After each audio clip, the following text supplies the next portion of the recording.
Hola, ¿qué tal? Muy buenas noches. Muchísimas gracias por estar aquí. Primero que nada, y antes de empezar a abrir la transmisión, quiero ofrecer de manera muy sincera una disculpa. Sé que llevamos prácticamente casi 40 minutos de retraso. Es una situación completamente ajena a un servidor y a toda la mesa directiva de la sociedad. Con toda la intención no se colocó el nombre de los ponentes precisamente por tratar de generar un poquito de expectativa, pero no esperábamos que fuera este tipo de expectativa, ¿verdad? De esperar 40 minutos para saber quién iba a ser el ponente. El doctor Juan Manuel Rocha Luna es un médico especialista en medicina de urgencias, es el que viene ahorita retrasado. Seguramente todos ustedes, y de la misma forma, tuvieron también complicación para poder llegar aquí al hospital.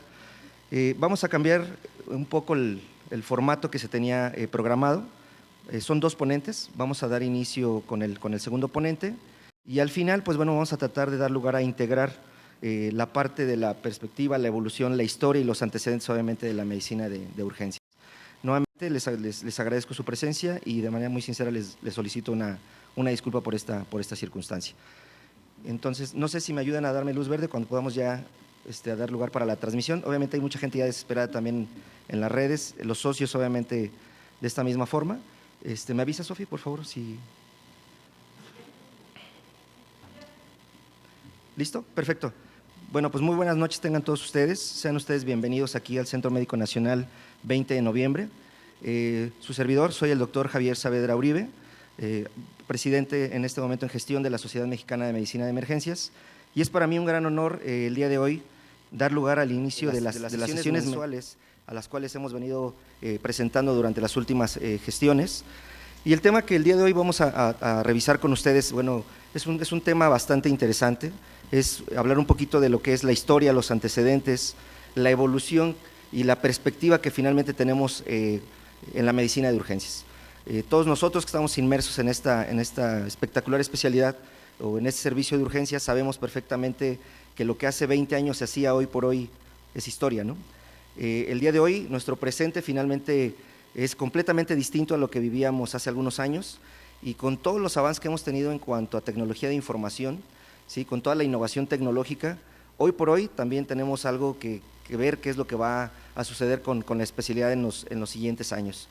De ahí la importancia que se consideró para poder dar lugar a presentar este tema. El formato que se quiere manejar es un par de ponentes, líderes de opinión obviamente, sí, expertos en el área, médicos especialistas en urgencias ambos. Y bueno, vamos a dar lugar a modificar un poco el contexto de cómo se tenía programada la sesión. Solicito a la gente que nos sigue a través de las redes sociales y a todos los socios que nos siguen a través del link, una disculpa por la cuestión del retraso, es algo ajeno completamente a la cuestión de aquí de nosotros. Hubo un percance automovilístico, bueno, perdón, es en vivo, nos están informando que ya llegó. Entonces, si me lo permiten, pues bueno, vamos a dar lugar a seguir con lo programado, ¿sí? Voy a hacer un poquito de tiempo en lo que el doctor deja su presentación ahí en cabina para dar lugar y me voy a permitir, si ustedes no tienen inconveniente, en ir hablando un poquito de su trayectoria del doctor. El doctor es el doctor Juan Manuel Rocha Luna, él es miembro de la primera generación de la especialidad de urgencias médico-quirúrgicas, egresado con mención honorífica. Él es médico adscrito del Hospital General Regional número 25, comisionado a la Unidad de Medicina Familiar 120 del Instituto Mexicano del Seguro Social, es coordinador de la especialidad de urgencias médico-quirúrgicas de la Escuela Superior de Medicina del Instituto Politécnico Nacional del 3 de junio del 2014 a la fecha y es profesor titular de la Residencia de Especialización en Urgencias Médico-Quirúrgicas del Hospital General Regional número 25 del Instituto Mexicano del Seguro Social. Él cuenta obviamente con el aval, como una gran mayoría de los que nos formamos en esos hospitales, el aval académico es por parte de la Escuela Superior de Medicina del Instituto Politécnico Nacional. Él inicia con la titularidad de la especialidad de marzo del 2014 a febrero de 2019 por una situación creo que ya por todos ustedes conocida en cuanto a la infraestructura del hospital, tuvo que dar lugar a reubicar prácticamente a todos los residentes de esa sede a las diferentes sedes que se tienen actualmente en el instituto. Y pues bueno, estamos prácticamente nada más por el arribo del doctor. Muy bien.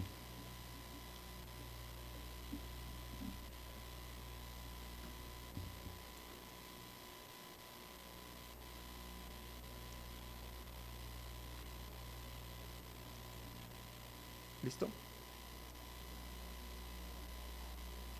Muy bien. Pues bueno, le damos la bienvenida al doctor Juan Manuel Rocha Luna. Tratemos de…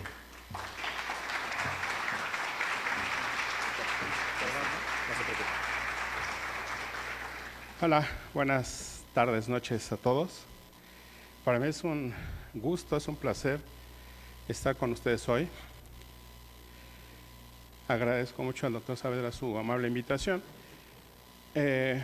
Hace mucho tiempo que ya no participaba en las reuniones de la sociedad.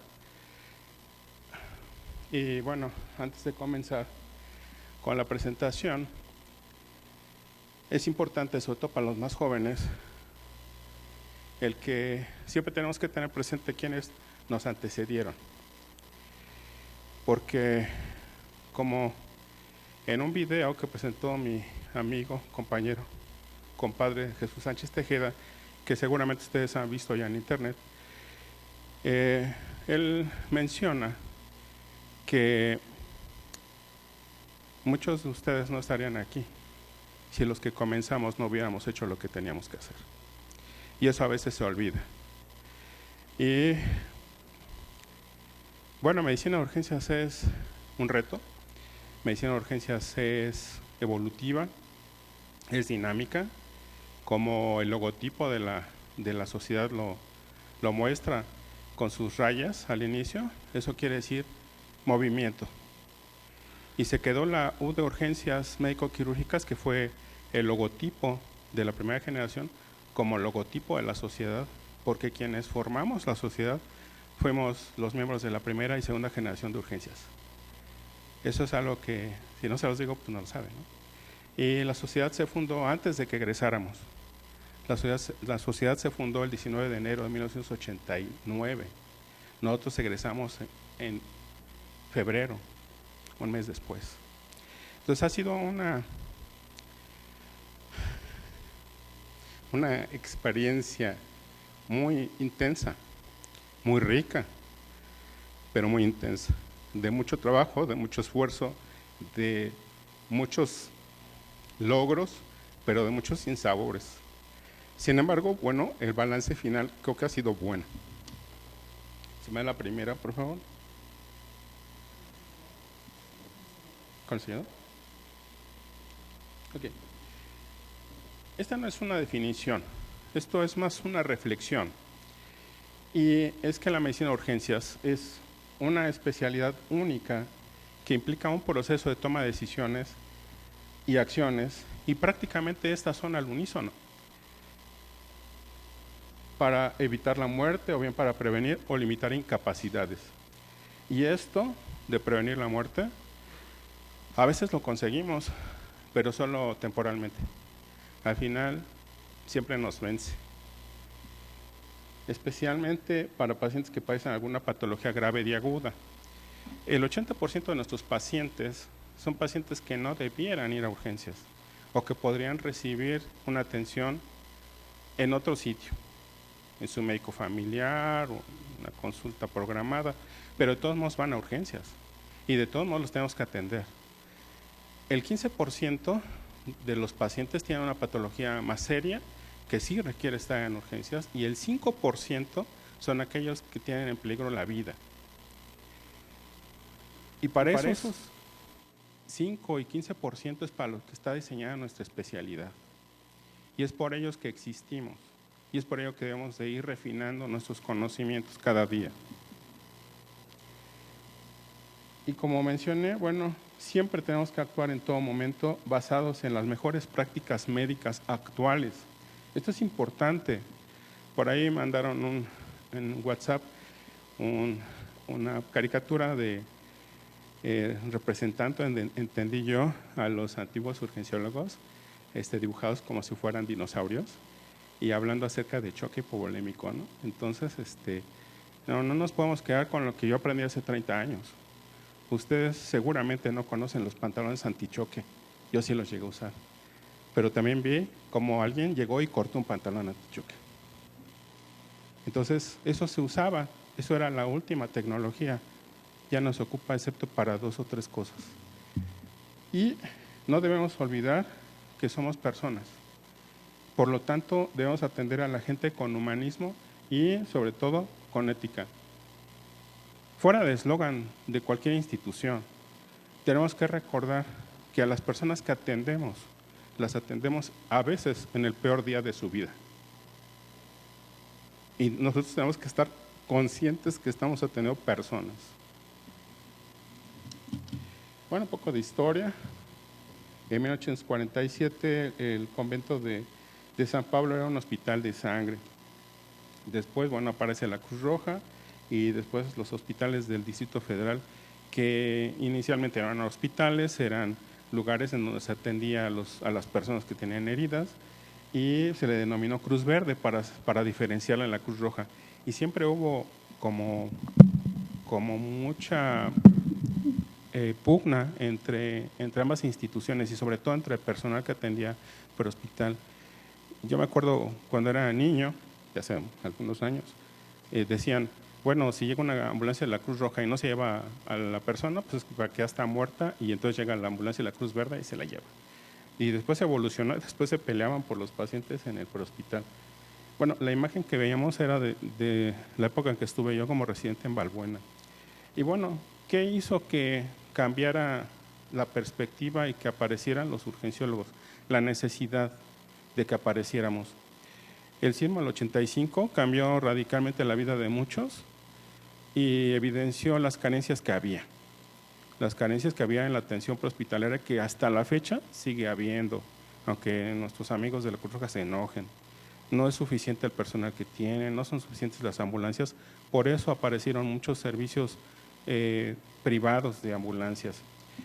Esta es una imagen, no puedo poner el video, me cuesta trabajo eso, del noticiario cuando estaba hoy mismo, Lourdes Guerrero, que era la que aparecía, y decía, bueno, pues está temblando un poquito hasta que se fue la señal, ¿no? Se les cayó la torre ahí.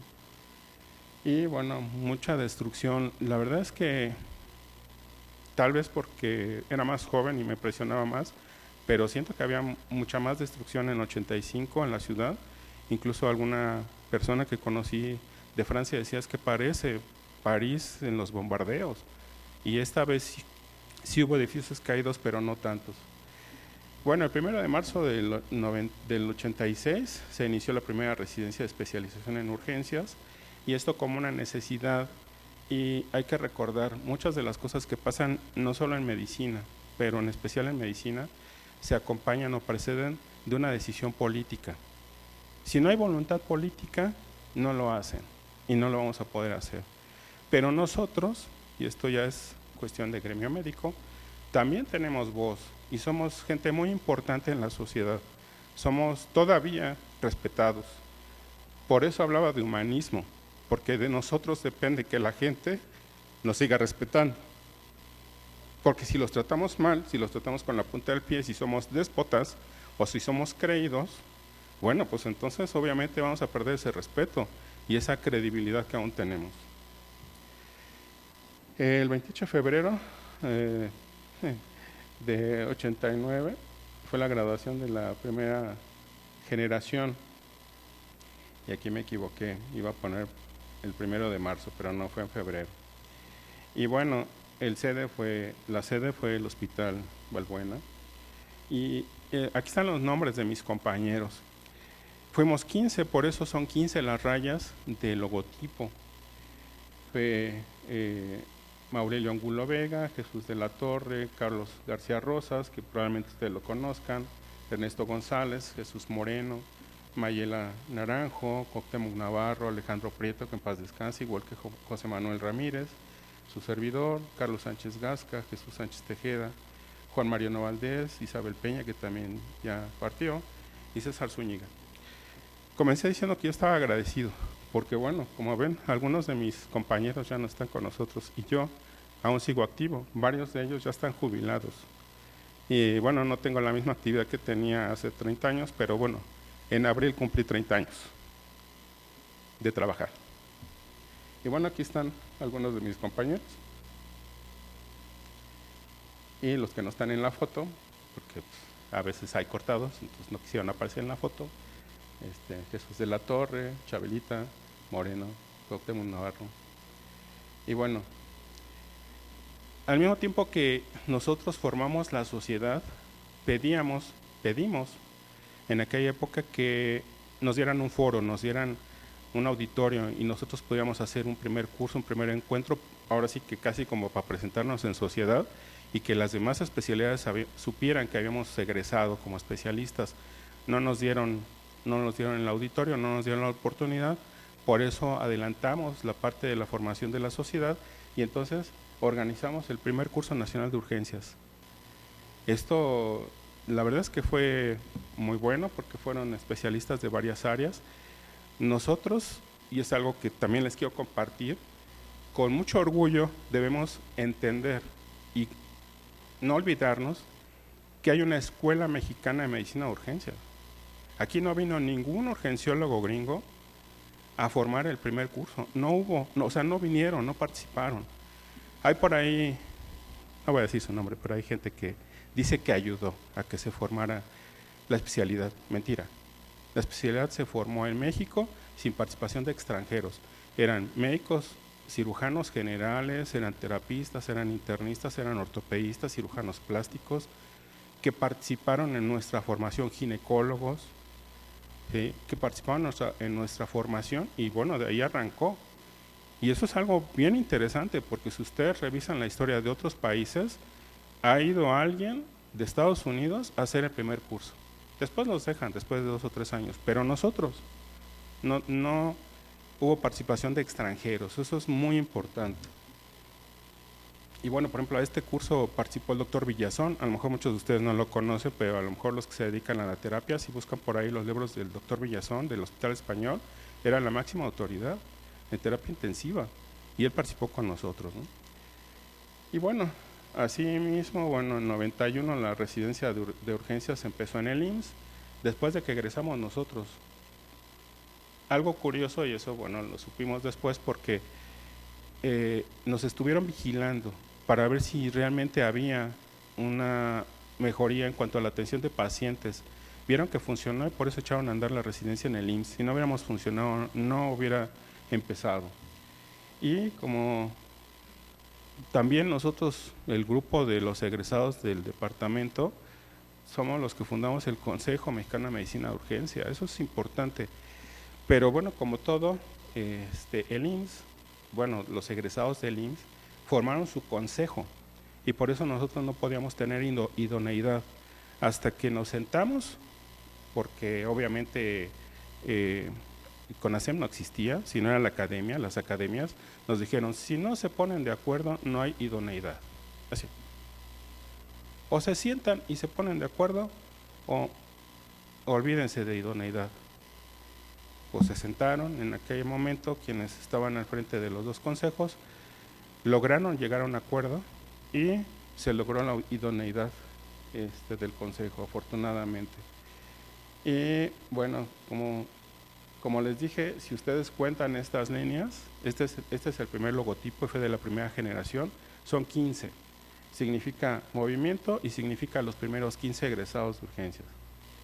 Y bueno, también en ese año se hizo el curso nacional que les mencionaba. En el 95 egresó la primera generación de subespecialistas en medicina de reanimación, están sus nombres. Y bueno, el arte de la medicina de urgencias es demostrar maestría ante el caos. Eso es importantísimo. Nosotros tenemos que poner orden donde no lo hay. Pero, siempre hay un pero, pensar y hacer al mismo tiempo, pero siempre sin perder el glamour. ¿Sí? Por amor de Dios, por favor, arréglense. Son médicos, son doctoras. No pueden ir despeinadas a atender a los pacientes, no pueden ir sin rasurarse, no pueden ir mal vestidos. Yo sé que a veces no comen, que no duermen, todo eso ya me lo sé. Yo lo viví, en serio. Entonces, es pesado, sí es muy pesado, pero tienen que parecer médicos, ¿sí? Sí, ya sé que de repente es más cómodo andar en pijama quirúrgica, sí, pero que esté limpia, por favor. Ok, hasta ahí la historia, parte de la historia, fue muy breve. La verdad es que cuando yo terminé la residencia, decía que esos 3 años habían parecido como 9. muy cansado, muy desgastante, me dedico a otras cosas y les sugiero que no se esperen a terminar, busquen algo que los distraiga, algo que los llene, algo que los mantenga en contacto con la parte que no es médica. No sé, puede ser el arte, puede ser la música, lo que quieran, la fotografía, algo, pero tienen que relajarse. No todo es urgencias, también hay vida fuera de los hospitales. Entonces, ¿qué retos tenemos hacia adelante? Como dije, urgencias es dinámico, urgencias es cambiante, urgencias se tiene que adaptar. ¿Y quiénes se pueden adaptar mejor? Los que son más inteligentes. Y nosotros somos muy inteligentes. Por lo tanto, tenemos esa capacidad de adaptación. En investigación, la verdad es que las investigaciones que hacemos se quedan cortas y siempre buscamos razones y cosas como para excusarnos. Y bueno, sí, a veces nos ponen trabas. Nosotros en el Hospital Regional 25, donde estuve trabajando, teníamos un protocolo que me tardé 6 meses para que nos dieran el permiso en COFEPRIS, y a los 6 meses tuvimos que retomarlo y nos tardamos otros 6 meses, entonces se canceló porque el permiso que nos habían dado inicialmente era de 6 meses. Nunca pudimos hacer que nos dieran la prórroga y nos tuvimos que salir de protocolo, que por cierto este año se terminó, y bueno, era el Crash 3, y bueno, sí hay dificultades, pero tenemos que ingeniarnos para hacer investigación de mayor calidad. Eso es importante, sobre todo para los más jóvenes, los que están haciendo residencia, o para los que ya se graduaron. Hay que seguir investigando. No puede ser que los españoles, sin tener especialidad, publiquen de urgencias más que nosotros. Digo, de verdad, eso es frustrante. En educación, en medicina de urgencias, todavía hay mucho que hacer. La verdad es que en este rubro habría que plantearnos, habría que cuestionarnos si las aplicaciones que hay para urgencias son buenas, cuál es mejor, si Facebook o Twitter son una buena herramienta, porque afuera de Facebook y de Twitter hay otras cosas y hay muchas herramientas que ahora existen y que antes no existían. Entonces es muy importante, porque de repente solo a través de las redes sociales empiezan a tener información, artículos, libros, pero ¿y qué más hay? Hay un montón de herramientas. Los que están en el IMSS tienen Conrecit y hay un chorro de información. Entonces, bueno, ahí hay mucho que hacer. Hay que mejorar la parte de la interrelación médico-paciente, hay que mejorar esta parte donde, bueno, había abuso, digo había porque dicen que ya no hay, ¿es cierto? Todavía existe algo de eso, pero no como había antes. Entonces sí, las relaciones interpersonales son muy necesarias. Las nuevas tecnologías de la comunicación las tenemos que nosotros aprovechar, sobre todo ustedes que están empezando, o sea, la telemedicina, que bueno, la menciona más adelante.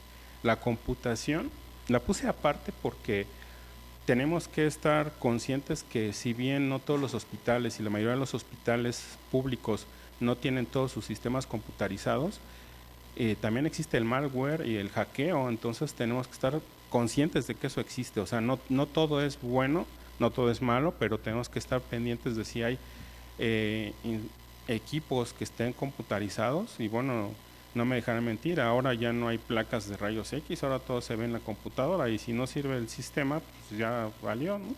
Y tenemos que estar esperando. Los nuevos fármacos que vayan apareciendo, la farmacología debe ser fundamental, es algo que nosotros debemos de manejar, y junto con esto, la toxicología, ¿sí? Es algo que, si bien no hay un campo a nivel privado, sí es muy importante. Nuevos padecimientos o viejos padecimientos, y digo viejos entre comillas, por ejemplo tuberculosis, que hay un repunte mundial muy importante por VIH y por otras causas, ¿no? Entonces eso es muy, muy importante, estar al tanto y seguir preparándonos. Violencia no solo afuera, es decir, no solo lo que vamos a atender de pacientes graves o pacientes, sino también al interior de los servicios de urgencia. Eso es algo que siempre ha sucedido. Ha habido casos, a mí me ha tocado, algunos de mis residentes, hombres y mujeres, los han golpeado, los familiares que están enojados. Entonces hay que tratar de evitar el enojo de los familiares. ¿Cómo? Como en comunicación, mejorando las habilidades de comunicación que tenemos. Los feminicidios es algo en donde como grupo de profesionales tenemos que manifestarnos. Eso no puede seguir pasando. Yo he visto, ustedes lo ven, de 15 que egresamos, la primera generación, 2 eran mujeres. Ahorita hay más mujeres urgenciólogas que al principio. Tengo una foto porque me gustó. La médico de base que estaba encargada de choque era mujer. Las 3 residentes, primero, segundo y tercero, eran mujeres. Y las 2 internas que había eran mujeres. O sea, puras mujeres. Entonces, algo tiene urgencias que las enamora y qué bueno. Pero qué miedo, ¿eh? Yo siempre he dicho a mis residentes, no los conozco a todos los que están aquí, pero cuidado con una urgencióloga. No, son muy bonitas, son bien monas y todo, pero que no se enoje, que no les haga el urgenciólogo porque bueno, le sale el demonio. Ok, puse aquí esta parte de nuevas políticas públicas, porque ¿qué nos dicen? Hay que hacer más con menos, que es una estupidez. No puede ser eso. Sí podemos tener la capacidad de ahorrar, tenemos la capacidad de que lo que tengamos a nuestra mano lo cuidemos, pero que no me vengan a decir que si no me dan recursos, tengo que hacer lo mismo que hacía antes. Eso no es cierto, eso no existe, y menos en medicina. Entonces, bueno, nosotros también tenemos que hablar de esto. Brotes de enfermedades infectocontagiosas, ejemplos ahorita, lo que está en boga, sarampión, ¿sí? ¿Qué otra cosa tenemos? Los migrantes que pueden traer enfermedades infectocontagiosas o de otro tipo, que nosotros ya no estamos acostumbrados a ver, ¿no? Entonces, eso es importante, esto y esto van juntos, ¿sí? Y obviamente el volumen de pacientes relacionado con las nuevas políticas públicas, ¿qué van a hacer? Van a quitar el seguro popular. ¿Y a quién se lo van a dar? Al IMSS. ¿Y qué va a pasar los que están ahí? Bueno, y las nuevas políticas públicas en relación a la unificación de los servicios de salud. Wow. O sea, tenemos cosas que esto nos tiene que hacer pensar. Como dije, somos muy inteligentes, entonces también nos tenemos que organizar en ese sentido y estar pendientes de qué están haciendo los políticos que no saben medicina, y menos medicina de urgencias. Y con todo respeto, para todas las especialidades, cada quien va a cuidar su pedacito de especialidad que le toca, ¿eh? Pero los que estamos al frente y los que le damos los fregadazos todos los días, somos nosotros, ¿sí? Si no vino el cardiólogo, te mandan al paciente. Si no vino el endocrino, te mandan al paciente. Si no vino te mandan al paciente a urgencias y lo tienes que ver. Aparte de los recomendados, ¿no? Entonces, aguas con eso, ¿sí? Y algo que es importante que los más jóvenes, y me enfoco a ellos porque les toca un buen tramo todavía de actividad, la población está envejeciendo. Cada vez va a haber más viejos. Sugerencia, prepárense más en abuelitos. Geriatría, no pediatría, ¿eh? Pediatría no es el futuro. Todo el conocimiento, obviamente, ya no va a haber pediatras en los servicios de urgencias, ¿y quién lo va a atender? Los urgenciólogos. Pero cada vez va a haber más pacientes de edad mayor, geriátricos, ¿y quién lo va a atender? El urgenciólogo. Hay una tendencia en Estados Unidos de que se certifiquen en conocimientos de geriatría. Entonces, bueno, ahí van varios tips, ¿eh? Sobre cupo de los servicios de urgencia, es algo que nuestros amigos del norte no le han encontrado la cuadratura y nosotros tampoco. Pero yo creo que porque no nos hemos sentado a ver cómo hacerlo. Medicina de desastres. Sí, ya pasamos 2 sismos, el último como que nos fue mejor y como que estábamos más preparados, pero todavía nos falta. Pacientes con cáncer, cada vez hay más cáncer, cada vez hay más viejos, cada vez hay más cáncer, pero no solo en viejos, también en jóvenes. Entonces, es algo en lo que nos tenemos que preparar, algo que no sabemos, y eso, bueno, es algo que vamos a publicar recién porque hicimos una tesis al respecto. No se sabe, o sea, no sabemos ni la normatividad de la donación, ni cómo procurar órganos. Y sí es importante, ¿cuántos pacientes renales en etapa de diálisis o que ya están mal atienden diario? Son todos, ¿no? Por ejemplo, ¿no? Y las bases legales de la medicina de urgencias, recomendación, esta sugerencia es un reto, pero es una sugerencia. Investiguen y prepárense en el área legal. Y si les da flojera, pues tengan un buen asesor legal que sepa de medicina, porque cada vez más hay más demandas. ¿Por qué? Pues porque la gente está viendo dónde dejar la lana, ¿no?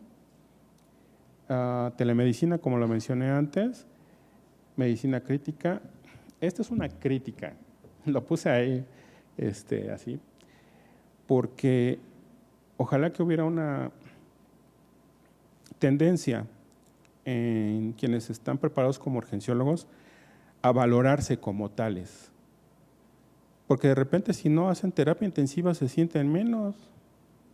Con todo respeto, no debe de ser. Cada uno tiene su área específica. Está bien que sigan preparando, sí, pero hay otras cosas. Y les puse varios ejemplos.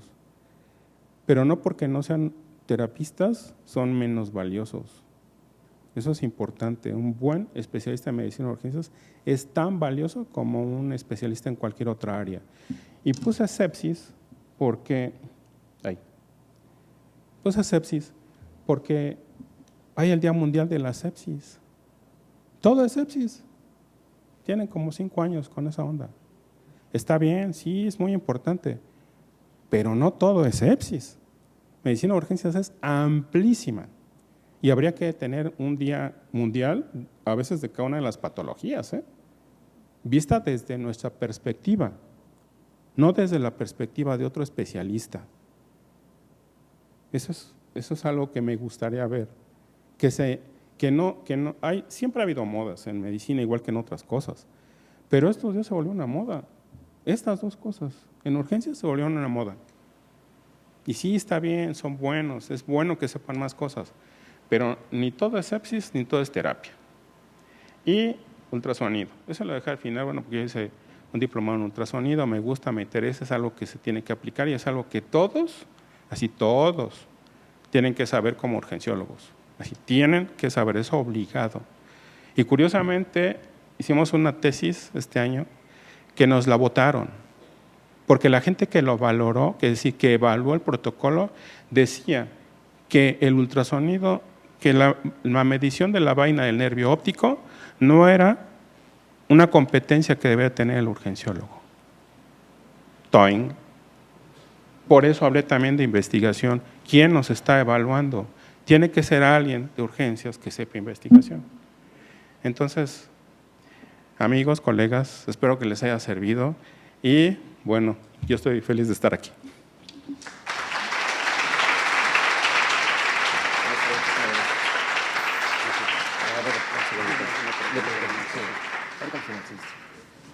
Le agradecemos muchísimo al doctor Juan Manuel Rocha su participación. Le hacemos entrega de una pequeña cosa. No se vaya, por favor, que se va a poner mejor todavía. Muy bien, dando continuidad, tengo el gusto y el honor de presentarles al doctor Orlando Rubén Pérez Nieto. Él es médico especialista en urgencias médico-quirúrgicas. Él es egresado del Hospital 1 de Octubre del ISSSTE, sí, con aval universitario por parte de la Escuela Superior de Medicina del Instituto Politécnico Nacional. Tiene una subespecialidad en medicina crítica, la cual realizó en el Hospital Juárez de México, avalada por la UNAM. Y bueno, tiene una gran cantidad de cursos, ventilación mecánica, ultrasonido. Es médico adscrito a la Unidad de Cuidados Intensivos del Hospital General de San Juan del Río de Querétaro, profesor titular de la Cátedra de Terapia Intensiva de Médicos Internos de Pregrado, de la Escuela de Medicina de la Universidad Anáhuac. Y conforma parte también de esta mesa directiva, él está como parte del grupo de comité de simulación en este bienio. Orlando, muchísimas gracias por tu participación, bienvenido. Bueno, muchas gracias por la invitación a esta primera sesión mensual de la nueva gestión de la Sociedad Mexicana de Medicina de Emergencias. Agradezco mucho a los nuevo comité. Me encantó la plática anterior porque el doctor habló la realidad de muchas situaciones. Esta plática se titula El presente en la medicina de emergencias y vamos a ver el futuro. Yo diría más que el presente también es dónde, porque no es lo mismo el presente en México en urgencias que el presente en Estados Unidos en urgencias, que el presente seguramente en muchas regiones de África, que estamos realmente atrasados o adelantados en el tiempo comparándonos con otros lados. Entonces vamos a hablar sobre lo que se debe de hacer y lo que realmente sí se puede aplicar El problema es que a veces no abrimos la cabeza y a veces no queremos avanzar y quedarnos nada más con lo que ya sabemos. ¿Ok? Emergencia es cuando un paciente tiene riesgo para la función de un órgano o para la vida. Entonces yo encuentro a muchos pacientes en estado de emergencia en el hospital. A veces ya ni siquiera están en la sala de emergencia, a veces están en piso de hospitalización. El paciente se pone mal, hace lesión renal aguda, hace deterioro neurológico, el paciente hace una insuficiencia cardíaca y está en riesgo su vida y está en riesgo la función de un órgano. Y esos pacientes, a mi punto de vista, serían mejor a veces tratados por un médico de emergencias que alguien más. A veces en hospitales privados el urgenciólogo sí sube a ver esos pacientes y eso está bastante bueno. Pero a veces médicos que no tienen formación en paciente grave pueden sufrir terribles consecuencias durante su hospitalización. Y siempre hay que educar, sobre todo más a la población, de qué se trata la especialidad en urgencias. Cada que voy en un taxi, cada que un taxista me hace plática, oiga, ¿y usted qué se dedica, joven? Ah, pues soy doctor. Ah, ok, ¿tiene alguna especialidad? Le digo, sí, urgencias. Y me dice, ¿a poco hay eso? ¿A poco hay especialistas en urgencias? Yo pensé que era cualquier médico. Así dicen, eso es la realidad y seguramente a muchos les ha tocado pasar lo mismo. Y eso ya les explico, sí, mire, es cuando un paciente llega grave, tiene riesgo para que pueda fallecer, le falle un órgano.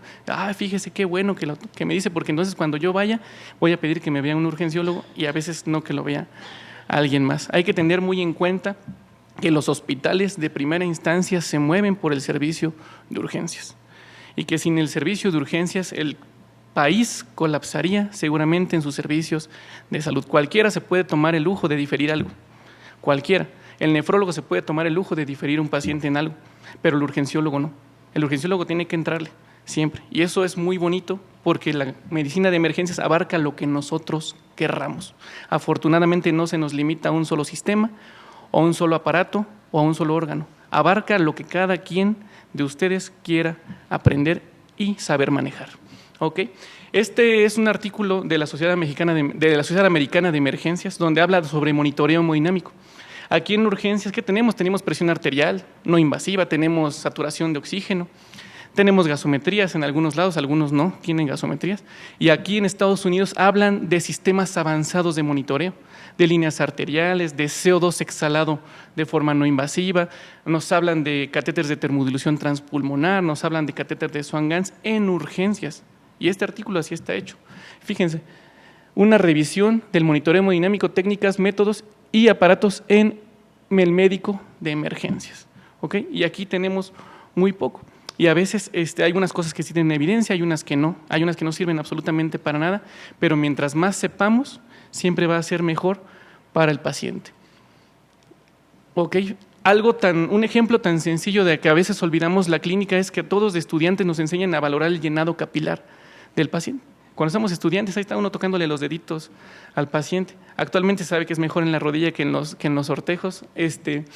Y a veces eso, conforme pasan los años, uno ya es especialista en emergencias, ya ni siquiera empieza a tocar a los pacientes. Y cuando tocarlos y ver cómo está el retraso en el llenado capilar nos puede dar mucha información, incluso en artículos y revisiones actuales. 2017, 2018 se está haciendo énfasis otra vez en regresar a la clínica, porque así como el llenado capilar nos avisa qué tan mal está el paciente, lo mismo la diferencia venoarterial de dióxido de carbono, la saturación venosa central de oxígeno, el lactato por gasometría, si se fijan, todos tienen el mismo comportamiento. Nada más el hecho de revisar un paciente y que no se nos olvide la clínica durante todos los años de nuestro actuar médico. Okay. En este mismo artículo de la Sociedad Americana de Emergencias nos hablan cómo evaluar al paciente de forma completa, desde la historia clínica hasta la exploración física del paciente, cómo está su circulación, cómo está su vía aérea, cómo está su ritmo cardíaco, cómo están sus venas, qué tan llenas están sus venas. Todo eso para saber si vamos a usar, a lo mejor el paciente tiene una bradicardia inestable o una taquicardia inestable, saber si hay que cardiovertirlo, saber si hay que darle algún fármaco antiarrítmico, si el paciente tiene choque hipovolémico, pasarle líquidos, si el paciente tiene vasodilatación por sepsis, ponerle vasopresores, antibióticos, etcétera. Antibióticos es muy importante. Nosotros en urgencias, que es el combo que damos siempre, regularmente, en todos los hospitales, si van y hacen un corte y agarran todas las hojas de indicaciones de pacientes infectados, todos seguramente tienen ceftriaxona, todos. o la gran mayoría, o ceftriaxona o levofloxacino, la gran mayoría. Y la verdad es que las guías de la sepsis, como bien decía el doctor, aunque no todo es sepsis, la primera causa de muerte a nivel hospitalario es por sepsis, entonces hay que ponernos a leer sobre los antibióticos. Dicen que demos 2 antibióticos de amplio espectro y a veces estamos muy limitados para el uso de antibióticos en la sala de urgencias. ¿Por qué no a veces poner tal vez un carbapenémico o no usar vancomicina directamente en urgencias? Hay quien se limita y nada más pone los medicamentos que está acostumbrados a usar y no debe ser así. Y en caso de que el paciente tenga falla cardíaca, un infarto agudo al miocardio, con choque cardiogénico, darle agentes inotrópicos, trombolíticos. Todavía hay muchos hospitales que no trombolizan y eso es una tarea que se está llevando a cabo en este momento, muchas iniciativas, código infarto, comunicación por celular, etcétera, para hacer trombolisis en los pacientes que se deben hacer, pasar al paciente una unidad de intervención coronaria percutánea y otras cosas como circulación, oxigenación con membrana extracorpórea, el ECMO, que jamás hemos considerado usar eso en urgencias. En otros países sí lo hacen, inclusive en pacientes que se encuentran durante el RCP. Entonces hay que abrir nuestra cabeza para empezar a pensar más allá. ¿Okay? El estudio que salió recientemente, el estudio Andrómeda, es un muy buen estudio. Nos habla de que la clínica es importante, los datos de hipoperfusión tisular periférica son igual de efectivos o no efectivos que el lactato para valorar a nuestro paciente y saber si le tenemos que pasar fluidos o vasopresores o iniciar un inotrópico en el área de urgencias. ¿Por qué? Porque lo que estamos acostumbrados es nada más echar agua. El paciente está hipotenso a las 3 de la mañana, nos hablan, doctor, está hipotenso el paciente, ¿qué decimos todos? Pásale una carga, una carguita, ¿no? Siempre ese es el actuar, desafortunadamente, el actuar común, cuando la mayoría de las veces no es un choque hipovolímico lo que tiene el paciente. Tenemos una memoria tremenda para las malas cosas y cuando la epidemia del cólera mató mucha gente, nos quedamos con la idea de que todo choque se trata con soluciones y no es así, ¿ok? Entonces, no todo es agua. A veces es muy fácil pasarle cargas y cargas y cargas al paciente, ya le pasamos 5 litros y no mejora, ahora sí buscamos qué le podemos hacer más allá, ¿no? Y no todo es volumen en los pacientes, hay vasopresores o hay inotrópicos, ¿sale? Actualmente, estudio 2017 dice historia clínica para saber qué tiene el paciente. Uno cuando habla de monitoreo hemodinámico siempre piensa en un aparato y no es así. La historia clínica, si el paciente tiene cáncer, si tiene riesgo de postración, si tiene inmovilidad prolongada y llega en estado de choque, seguramente puede ser una tromboembolia pulmonar. Si es hombre, más de 40 años, tiene antecedente de hipercolesterolemia, diabetes, hipertensión y llega en estado de choque, a lo mejor es un infarto. O sea, una historia clínica te va a guiar por dónde vas a empezar el abordaje y de forma bastante rápida. La exploración física jamás hay que dejarla de lado para saber qué tipo de choque tiene el paciente, porque de eso se nos muere la gente en emergencias, y monitoreo lo que tengamos a la mano. Este artículo de 2017 dice presión arterial, saturación de oxígeno, frecuencia cardíaca, CO2 exhalado, que ojalá tuviéramos todo CO2 exhalado en paciente, ya sea despierto o en paciente intubado, electrocardiografía continua y monitoreo de orina. Algo tan simple como eso nos puede dar muchísimos datos y es con lo que contamos todos los médicos en emergencias, nada más que hay que saber interpretar cada una de las variables. Y de aquí tenemos después monitoreo no invasivo, dentro que el ultrasonido, como bien lo comentaba el doctor, es extremadamente importante empezar a familiarizarnos con el ultrasonido. Okay. Hay cosas que cuando estamos en el presente pensamos que ya han sido así siempre. Uno ve en una cama de hospital y ve un saturómetro y ve el paciente está saturando 95% perfecto. Sale, pero no saben que hace tal vez 30 años no había oxímetros de pulso, que eso se implementó como un quinto signo vital hace relativamente poco tiempo, no existía eso. Entonces, cosas de esas, seguramente el ultrasonido, así como ustedes muchos tienen su estetoscopio cargando, el ultrasonido lo van a traer cargando en unos 10 años en su bata, porque ya hay dispositivos móviles con ultrasonido y aprenderlo es bastante fácil. Hay monitoreo de gasto cardíaco inclusive no invasivo o monitoreo invasivo. Afortunadamente, el monitoreo invasivo, para que no se sientan mal, no ha demostrado ningún beneficio todavía en los pacientes y obviamente condiciona un gasto extra y un riesgo al paciente. Entonces nos vamos a quedar casi con el ultrasonido y tal vez algunos medidores no invasivos en los pacientes. Este es un monitoreo de hemoglobina. Fíjense, aquí dice el paciente tiene 15 gramos sobre decilitro de hemoglobina. A lo mejor la cifra no es exacta porque el monitoreo no invasivo no es exacto. Con un oxímetro de pulso pueden saber cuánto. Pero sí saben si el paciente tiene 15 y pasaron 2 horas y bajó a 10, saben que está perdiendo sangre. Así de sencillo podemos empezar a usar, y esto no es invasivo y ya se cuenta en algunos hospitales con este tipo de monitoreo en la sala de emergencias. Este es otro tipo de monitoreo que da gasto cardíaco continuo de forma no invasiva en el paciente. El problema es que esto cuesta y te dura algunos días nada más y no lo puede usar ningún otro paciente. Eso es lo que me cae mal a veces de ciertos tipos de monitoreos. Este es otro que son parchecitos que no duelen, se ponen aquí en el paciente, se ponen de este lado y nos da gasto cardíaco, nos da resistencias vasculares, nos da volumen sistólico, cosas que normalmente no podemos ver, obviamente con un sesgo, porque ningún monitoreo no invasivo ni el invasivo es exacto, pero pues a lo mejor puede ser más reproducible y se pueden poner en la sala de emergencias de cualquier lado. El chiste es contar con el recurso. El problema es que esto es un consumible que también cuesta. Y actualmente tenemos otro tipo de monitoreo no invasivo de gasto cardíaco que nos da con un oxímetro de pulso. Este es en mi hospital. En la sala de emergencias colocamos el monitor ahí, nos lo prestan para hacer investigación y tenemos que el paciente tiene un gasto cardíaco de 6.6 litros y un volumen sistólico de 64 mililitros por latido. Entonces, esto se puede aplicar en urgencias. Afortunadamente, se puede usar para todos los pacientes como cualquier oxímetro, pero no todos son así y siempre hay que generar gestión de recursos en los hospitales. El problema es actualmente con las políticas actuales, quién sabe cómo nos vaya a ir en los próximos años. Ojalá que bien.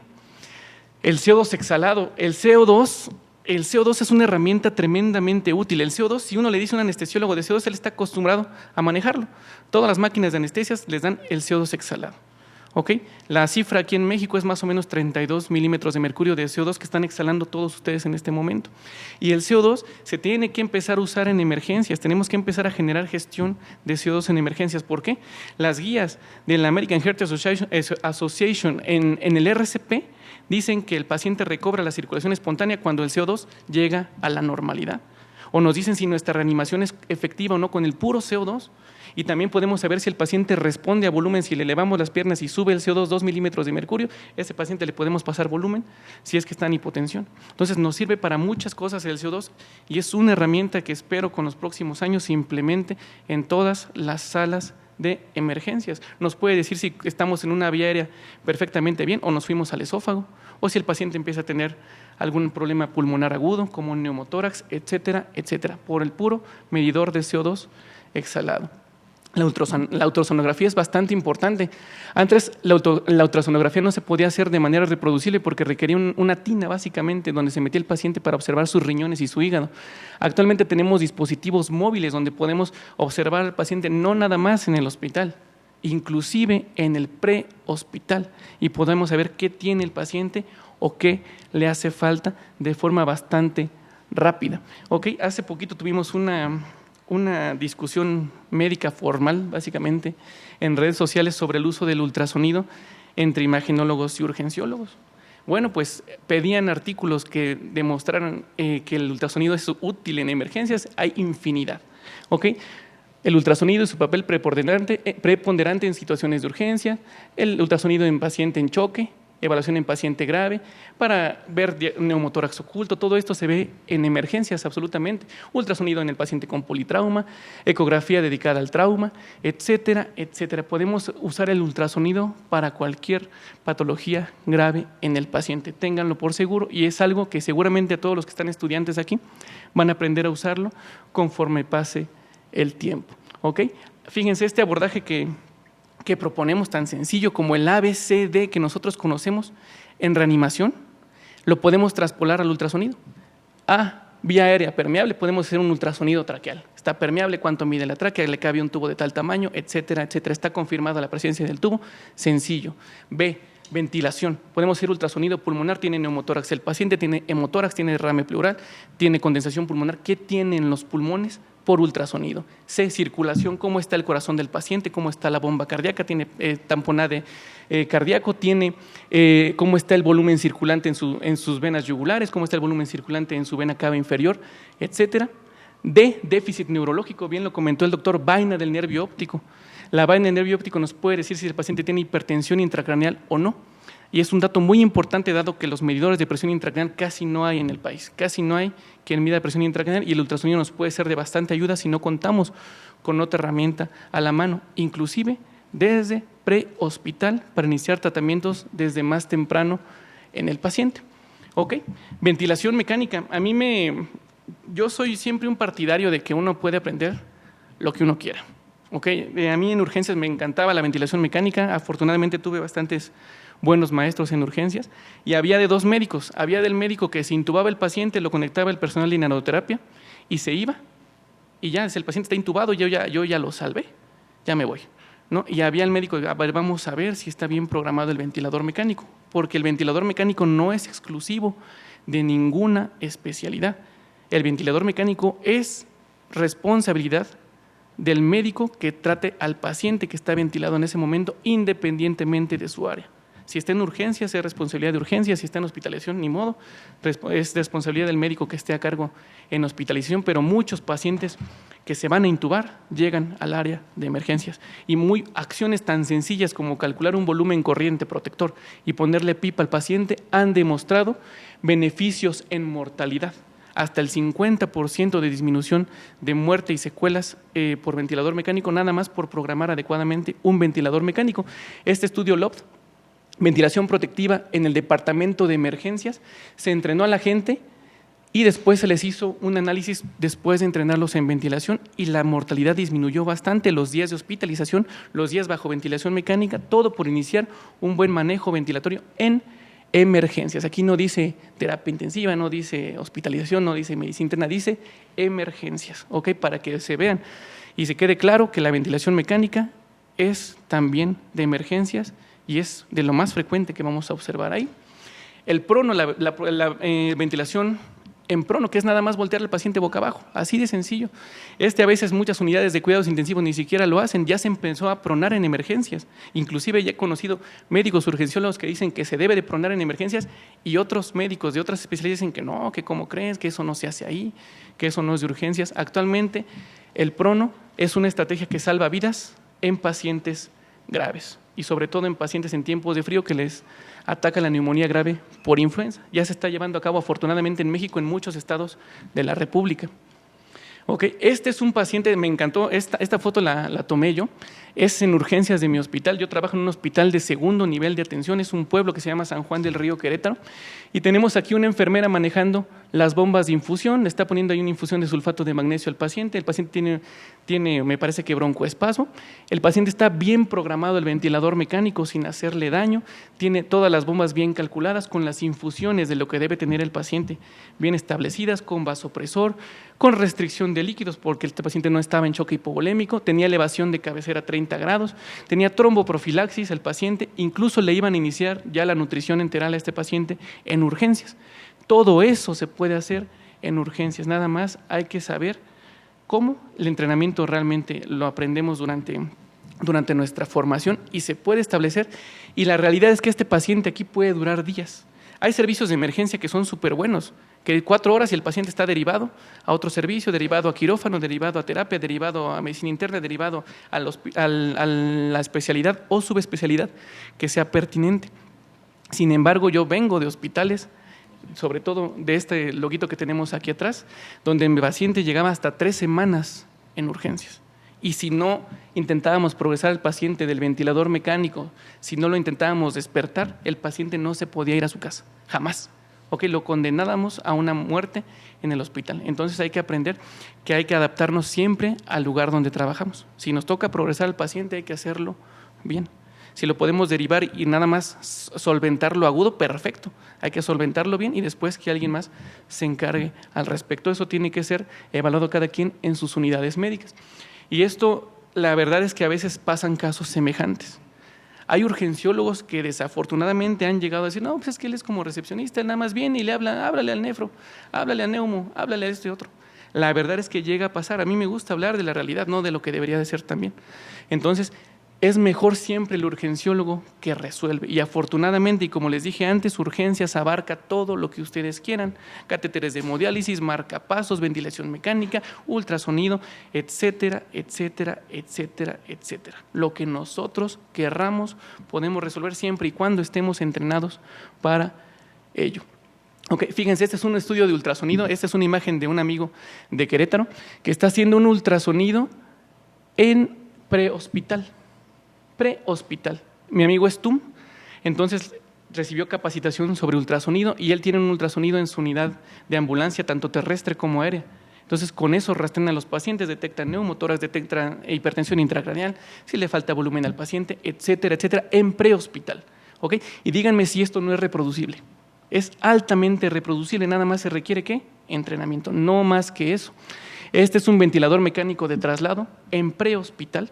Un paciente que se abordó la vía aérea por deterioro neurológico, se intuba, se conecta a un ventilador mecánico de traslado y se le da protección pulmonar desde prehospital. Hay artículos recientes que hablan de que la mortalidad disminuye si se le trata bien desde el principio al paciente en el abordaje integral y en prehospital. ¿Y qué hablamos entonces de perspectivas a futuro? Desafortunadamente todavía no hay ninguna máquina como esta película de Elysium que pones un paciente y se le cura todo. Se le cura el linfoma, se le cura el cáncer, se le cura el trauma. No hay. Tenemos que echar a andar nuestra cabeza todavía antes de que nos ganen los aparatos. Entonces, ¿qué tenemos a futuro o ya casi en presente? Los drones no son presentes en México, son presentes en otros países. Los drones pueden llevar desde instrucciones a distancia para cómo dar un RCP, desde llevar un desfibrilador, transportar un órgano que se quiera donar a otro lado o transportar medicamentos, incluso trombolíticos a donde no se haya, para salvaguardar la vida de los pacientes. ¿Okay? Esto es completamente real en algunos otros lados. Espero que algún día lo empecemos a implementar también en México. Hay un reto que existe para medicina futuro, sobre todo en emergencias y prehospital, que es el reto de los 6 minutos, que es llegar siempre al lugar donde está afectado el paciente en menos de 6 minutos. ¿Por qué 6 minutos? Porque la isquemia irreversible, bueno, con secuelas que puede dejar en algunas células, sobre todo pensamos en el sistema nervioso central, en el cerebro, inicia a los 4 a 6 minutos. Entonces, mientras más rápido podamos actuar con el paciente, obviamente va a tener menos secuelas y mayor probabilidad de éxito. Actualmente se toma el término reanimación cardio-cerebro-pulmonar, porque no queremos al paciente que le late el corazón y que respire. Queremos que piense, queremos que se pueda ir a su casa, que pueda comunicarse, que pueda moverse. Esa es la realidad. También a futuro tenemos que simplificar la comunicación entre especialistas. ¿Okay? Actualmente tenemos el WhatsApp y mentiría si digo que todos no lo usamos para pedir interconsultas. Oye, échale un ojo a mi paciente. Oye, ahí te va la placa, mira cómo se ve. ¿Tú qué piensas? Mira, ahí te va el electro. ¿Lo trombolizo o no lo trombolizo? Eso pasa a nivel nacional y qué bueno que pasa porque se han tomado mejores decisiones cuando se pide una opinión a alguien que sabe más que cuando nosotros hacemos nada más y no sabemos. Siempre es mejor. Hay premios inclusive al uso de dispositivos como esto. Podemos enviar estudios, podemos incluso educar a través de redes sociales, ya sean locales o sean masivas. ¿Okay? GPS, también esto lo saqué de un artículo de emergencias a futuro. El GPS también va a ayudar bastante, sobre todo para localizar al paciente que se deba y en el sitio más exacto y la vía más rápida para llegar. Actualmente, antes no sabíamos si una ambulancia le iba a encontrar un embotellamiento que no pudiera librar, actualmente sí sabemos, inclusive por el Google Maps o por Waze, por dónde se tiene que ir alguien para llegar más rápido a cierta área. ¿Okay? Imagínense una paciente que va a dar a luz, que está en trabajo de parto y viene en carro, pues si usa un aditamento de guía, siempre va a ser mejor que si no lo usa porque se puede quedar atorada en el tráfico. Y por favor hay que simplificar los procesos y olvidarnos un poquito de la burocracia médica que siempre tenemos.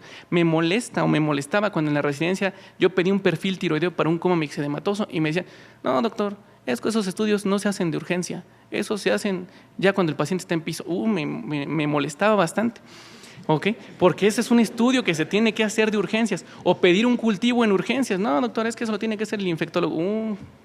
Eso genera molestia. Entonces, actualmente tenemos que levantarnos, pararnos el cuello, saber que somos especialistas y que somos responsables del paciente que está grave y solicitar lo necesario, ya sean estudios de laboratorio, estudios de gabinete, lo necesario para salvarle la vida al paciente porque somos responsables de ella. Y por último, la enseñanza es la base de las cosas. Sin enseñanza no podemos avanzar. Y actualmente lo que está o estará en boga es la enseñanza con simulación. ¿Okay? Ya cada vez menos es de, a ver, pícale o rájale la panza al paciente, aunque no sepas, pues, estás aprendiendo, está bien. No. Actualmente ya se intentan cada vez más tener más dispositivos de simulación. ¿Cuál es el problema? Que cuestan bastante.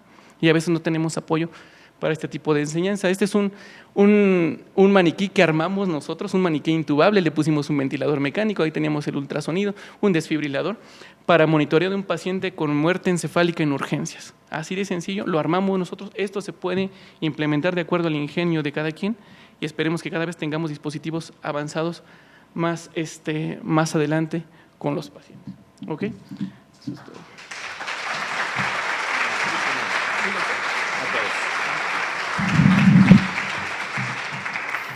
Muchísimas gracias, Orlando. Por parte de la Sociedad Mexicana de Medicina de Emergencias, hacemos una entrega de una constancia. Muchísimas gracias. Muy bien.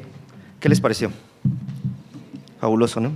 Quiero aprovechar 5 minutos, sé que ya vamos bastante retrasados. Veo a gente aquí, ícona, obviamente líderes. Sí me gustaría, normalmente estamos acostumbrados a que nos preguntan, ¿verdad? Ahora vamos a tratar de manejar un poquito la dinámica al revés. Doctor Eric Pérez, me gustaría escuchar su opinión. ¿Realmente hemos evolucionado en la medicina de urgencias? ¿Dónde estamos y hacia dónde vamos? En su muy particular punto de vista. Si me ayudan con el micrófono, por favor.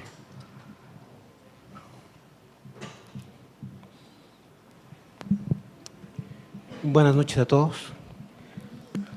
Pues sí, yo creo que yo fui la 11ª generación de lo que es urgencias médico-quirúrgicas y la 5ª de reanimación. Y definitivamente hemos evolucionado. Yo creo que sí, porque todo lo que nos vienen a presentar obviamente es muy cierto, es muy real. Pero también tengo esa parte de voltear a los servicios de urgencias de cualquier hospital y todos están llenos. En mi hospital tan solo somos una sede y tenemos 100 pacientes, 90 pacientes. A cualquier hospital que tú vayas está así. Entonces, la pregunta es, ¿cómo estaba, doctor Rocha, antes de la medicina de urgencia los hospitales? ¿No? Esa es una pregunta que me he hecho desde hace mucho tiempo. ¿Por qué los hospitales están Llenos. llenos? El 15% de esos pacientes que mencionaba el doctor Rocha, definitivamente es lo que nos debería a nosotros de centrarnos, y el resto definitivamente debería estar en su casa, porque toda la literatura lo marca así. Y obviamente, si vamos ahí, sí. El advenimiento del ultrasonido, de la tomografía, de la resonancia, algo que nosotros no teníamos, ¿no? Nosotros hacíamos angiografías para determinar si alguien tiene un hematoma epidural o subdural. Definitivamente es extraordinario. Pero yo insisto, y así lo enseño, la propedéutica, el estar con un paciente, el tocarlo, escucharlo, explorarlo, y ahora con el advenimiento del ultrasonido, definitivamente eso a nosotros en este momento del siglo XXI nos ha resuelto muchos problemas. Y luego es el hecho de ir picando piedra, ¿no? Insertando la espada en todas las demás especialidades. Rayos X, hazme una tomografía, ¿no? Rayos X, hazme una resonancia, terapia intensiva, acéptame al paciente grave, tiene un Apache de 18, pero tiene posibilidades, ¿no? Tiene un Apache de 8, más posibilidades todavía, pero algo ha cambiado en esta parte, ¿no? El médico de urgencias es incómodo, el médico de urgencias es alguien muy, muy incómodo y muy voraz, definitivamente, muy voraz, porque hoy partimos hacia la investigación, hacia la educación, a las subespecialidades, a ser el centro de la atención de los servicios de salud. Y bueno, yo creo que nosotros no tenemos cielo, pues, ¿no? Creo que definitivamente hemos evolucionado mucho en muchos aspectos, pero también hay que ser muy honestos, nuestros servicios de urgencias siguen estando abarrotados. Algo pasó con el médico de urgencias en la historia que ha dejado de tomar decisiones. Así es. Y yo creo que ahí es donde tenemos que trabajar todos, ¿no? Muchas gracias. Gracias, Eric. Muy bien.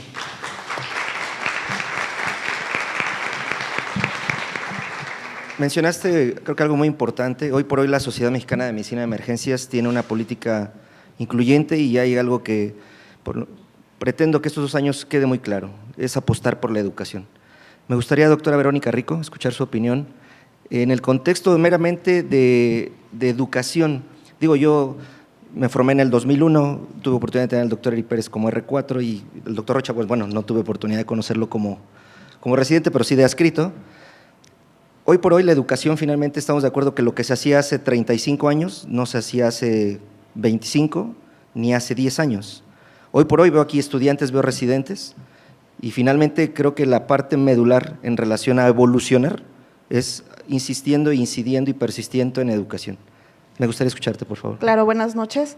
Parte del reto que hemos tenido y en la evolución de los servicios de urgencias y nuestros recursos que hemos ido formando, creo que el reto principal es iniciar desde el pregrado. El pregrado es una parte que en ocasiones llegan a los hospitales y no son tomados en cuenta.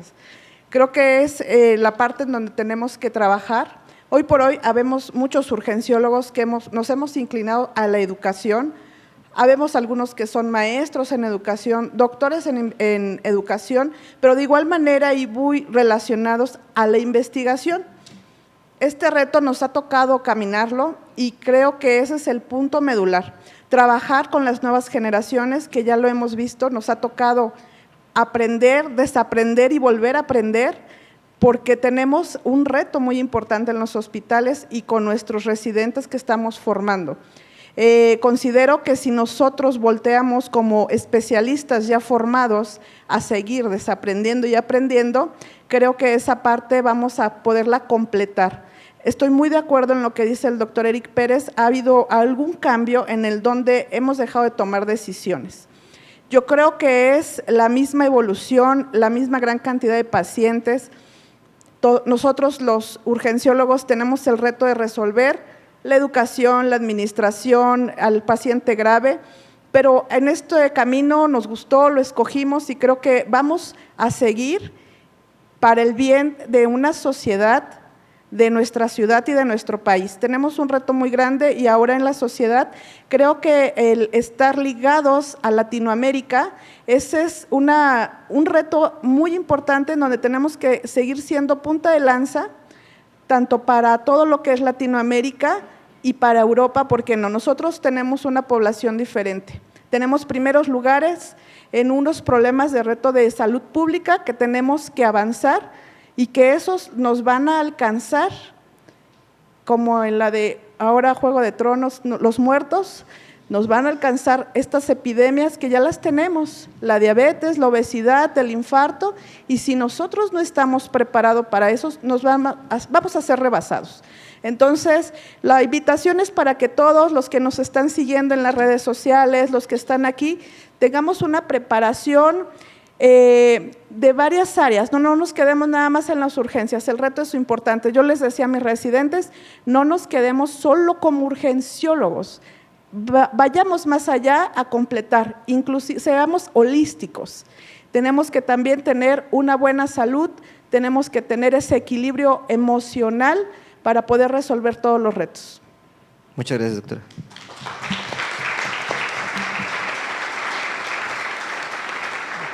Por último, no sé si hay alguien aquí del auditorio que tenga alguna aportación, algún comentario, alguna pregunta a alguno de nuestros extraordinarios ponentes que tuvimos el día de hoy.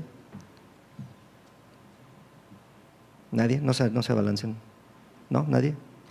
Pues bueno, yo creo que siendo respetuoso de su tiempo, de su paciencia y de su tolerancia por haber estado aquí con nosotros durante esta primera sesión, no me queda más que agradecerles de verdad infinitamente el que hayan estado aquí con nosotros.